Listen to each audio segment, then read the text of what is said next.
Setelah kita mengetahui ada yang pertama atau terlebih dahulu harus kita miliki di dalam diri kita, di dalam hidup di dunia ini, yaitu adalah ilmu. Itu yang beliau katakan di dalam hadisnya, al-ilmu imamul amal wal amalu tabi'un lah. Al-ilmu imamul amal. Ilmu itu adalah imam, kemudian amal dia harus dilakukan sesuai dengan ilmu. Bahwa ilmu itu, kata Imam Ghazali, seperti pohon, sedangkan amal itu adalah buahnya. Bagaimana kita bisa mendapatkan buah tanpa pohon? Maka mustahil. Maka bagaimana amal ibadah kita diterima oleh Allah kalau tanpa diiringi dan dilandasi dengan ilmu? Sehingga kata beliau juga Al-Imam Al-Ghazali dalam kitab Minhajul Abidin, al-ilmu wal amal jauharan, bahwa ilmu dan amal itu, ilmu kita yang kita punya kemudian kita amalkan, dia adalah seperti dua berlian, dua mutiara, dua perhiasan yang begitu sangat mahal harganya, dan bahkan dia tidak bisa dipisahkan. Tapi kata ulama, ada yang paling tinggi kedudukannya di atas ilmu, bahwa ilmu itu nomor dua dia. Sehingga kata ulama, al-adab fauqal ilmi. Al-adab fauqal akhlak, etika, sopan santun itu di atas daripada ilmu. Kayak apa kita punya ilmu banyak, kitab apa aja disebutin namanya, dihafal semuanya, tapi adabnya nggak ada. Dengan kata-katanya, dengan lisannya, dengan perbuatannya, maka tidak ada gunanya ilmu yang dia miliki, ya. Itulah maka kata Nabi, bu'ithtu liutammima makarimal akhlak. Kata Nabi, aku diutus bukan untuk menyebarkan ilmu. Secara khusus Nabi itu diutus untuk apa? Liutammima, untuk menyempurnakan akhlak. Sehingga di sini dikatakan laha bidayah wa nihayah wa zahir wa batin. Amalan-amalan kita, pekerjaan atau ibadah-ibadah kita, dia ada permulaan dan ada puncaknya. Ada luar, ada dalamnya, ya. Kita beramal tujuan utama apa? Tidak lain dan tidak bukan mengharapkan redha Allah. Di dalam kitab ini juga disebutkan bagaimana para ulama menggambarkan bahwa proses hidup kita ini untuk sampai dalam keridhaan Allah Subhanahu wa taala, dia harus dengan didasari dari tadi tiga tadi, syariat, tariqat dan haqiqah. Ada ulama yang menggambarkan wa mathala ba'dhum asy-syari'ah bis-safinah wat tariqah bil bahr wal haqiqah bil lu'lu'. Orang bisa mencapai ridha Allah. Ini urutannya, tartib, ya, urutannya itu tertibnya. Seperti gambaran orang yang akan mencari mutiara. Mutiara, dapat mutiara itu hakikatnya tuh tujuannya. Tapi caranya apa dulu? Wa matsala ba'dhum asy-syari'ah bis-safinah. Kalau kita mau masuk ke dasar laut, kita kudu punya kendaraan di atas laut, apa namanya? Kapal atau perahu. Perahu itu seperti syariat. Artinya orang tidak bisa dia ke laut, hidup di laut kalau nggak punya perahu.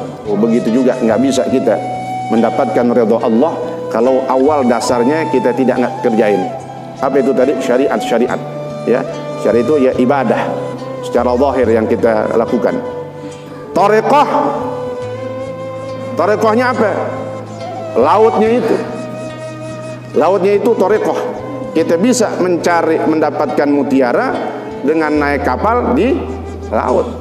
Wal haqiqatu bil lu'lu'. Sedangkan hakikatnya itulah mutiara. Ini perumpamaan antara syariat, tariqah dan haqiqah. Kesimpulannya bahwa orang tidak bisa mencapai hakikat ridha Allah tanpa menjalankan syariat, ya. Maka ada kadang orang-orang yang salah paham, salah kaprah di dalam pemahamannya, dia hanya cuman hakikat aja. Bahkan kata Al-Imam Haddad dalam kitab Ar-Risalatul Mu'awanah, kata beliau apa? Seandainya engkau melihat seseorang bisa terbang, dia bisa bolak-balik pergi ke Mekah dalam waktu sekejap, di kemana aja dia bisa cepat dengan sekejap mata. Kau lihat dia bisa jalan di atas air, kata Imam Haddad, maka janganlah kau tertipu kalau syariat tidak pernah dia lakukan. Jangan kita kagum, karena justru itu adalah setan. Itu adalah setan, karena setan bisa kapan aja, dia cepat di mana aja. Yang terpenting adalah yang kita lakukan syariat.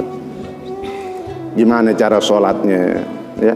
Gimana cara dia wudhunya, gimana cara dia bermuamalah kepada manusia, gimana cara dia muasyarah kepada keluarganya, gimana dia hidup bertetangga. Nah, itu syariat. Jadi kalau syariat belum kita kuasain atau syariat belum kita terapkan dalam kehidupan kita, jauh dari ridha Allah Subhanahu wa ta'ala. Kata Syekh Abdul Qadir Al-Jailani, beliau punya perumpamaan orang itu bisa mencapai hakikat ridha-nya Allah dengan dua sayap, katanya. Tir ilal haq, terbanglah kalian menuju Allah, menggapai ridha Allah, cari ridha Allah. Apa yang kita kerjain tujuannya cuma satu, ridha Allah. Dengan apa caranya, kata Syekh Abdul Qadir Al-Jilani? Bijanahain, dengan dua sayap. Namanya terbang pakai dua sayap. Dua sayap itu apa? Alkitab was sunnah. Sayapnya dua. Yang kanan itu Al-Quran, yang kiri itu yang satu adalah sunnah, Al-Quran dan hadis. Itulah luar biasa. Para ulama sudah menggambarkan secara mudah dan secara gamblang untuk kita mencapai ridha Allah Subhanahu wa ta'ala, maka harus sesuai dengan urutan-urutan daripada asy-syariah, ya, kemudian thariqah dan haqiqah.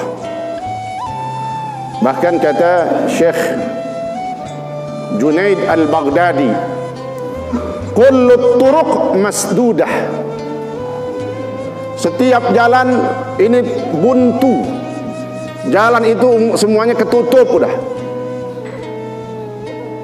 nggak bisa mendapatkan kemudahan, nggak bisa mendapatkan keberkahan, nggak bisa menjadi orang yang baik, orang soleh, illa biman ta'athara, kecuali orang yang mengikuti hidupnya, gaya hidup ataupun sunnahnya Rasulullah Sallallahu Alaihi Wasallam. Jadi jangan meremehkan syariat. Akhlak tadi itu termasuk di dalamnya itu.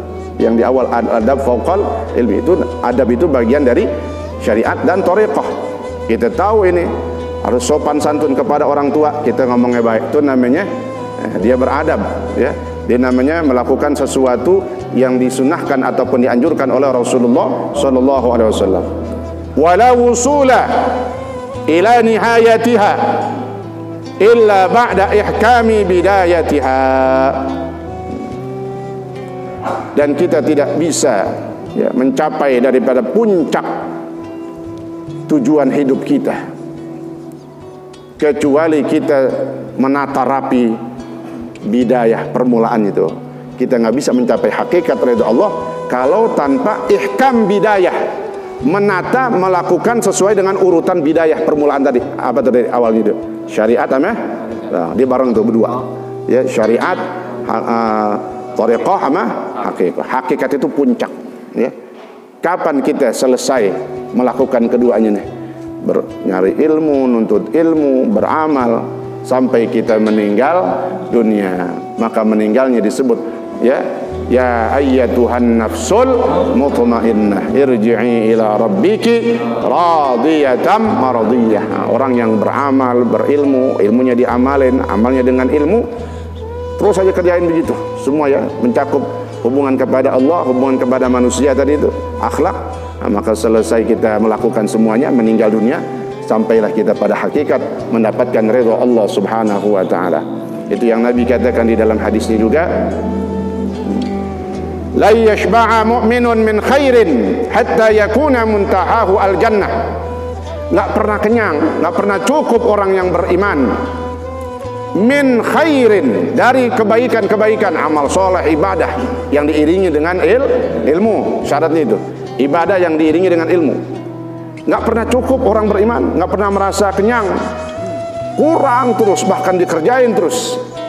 Sampai kapan? Hatta yakuna, sampai pada puncaknya dia masuk ke dalam surganya Allah Subhanahu wa ta'ala. Sampai pada puncaknya dia mendapatkan redha Allah. Kalau Allah sudah redha, maka tadi itu Allah berikan semua yang kita inginkan, termasuk surganya Allah Subhanahu wa ta'ala. Dan puncak hakikatnya dia akan benar-benar ilal haq, bertemu dengan Allah. Bertemu di sini melihat Allah. Maka dikatakan oleh Nabi, ada satu kenikmatan yang luar biasa, kenikmatan yang paling lezat, kenikmatan yang paling indah, kenikmatan bahkan yang mengalahkan kenikmatan surga. Apa? Innakum satarawna rabbakum kama tarawna al-qamara lailatal badr. Sungguhnya engkau, kalian semua wahai orang-orang yang beriman, akan melihat Allah Subhanahu wa ta'ala dengan nyata di surga nanti. Kama tarawna al-qamar lailatal badr, seperti kau melihat bulan. Subhanallah. Mudah-mudahan ini menjadi bagian semangat buat kita terus hidup nih. Maknanya apa? Jangan putus asa. Yang banyak dosanya, banyak salahnya, kembali kepada Allah. Karena Allah yang maha pengampun, maha pemurah. Ya Allah yang memberikan semua kita ya dengan sifat-sifat yang luar biasanya, maha santun, yang maha memaafkan, yang maha mengampuni. Allah Subhanahu wa ta'ala ya, yang kita punya atau sedang diuji oleh Allah dalam keadaan seperti ini, dari ekonomi kita, bisnis kita, usaha kita, jangan pernah menyerah, jangan mundur, tetap kerjain selama itu dihalalkan oleh Allah. Yang terpenting adalah kita insyaallah senantiasa mendapatkan ridha Allah Subhanahu wa ta'ala. Amin ya rabbal alamin.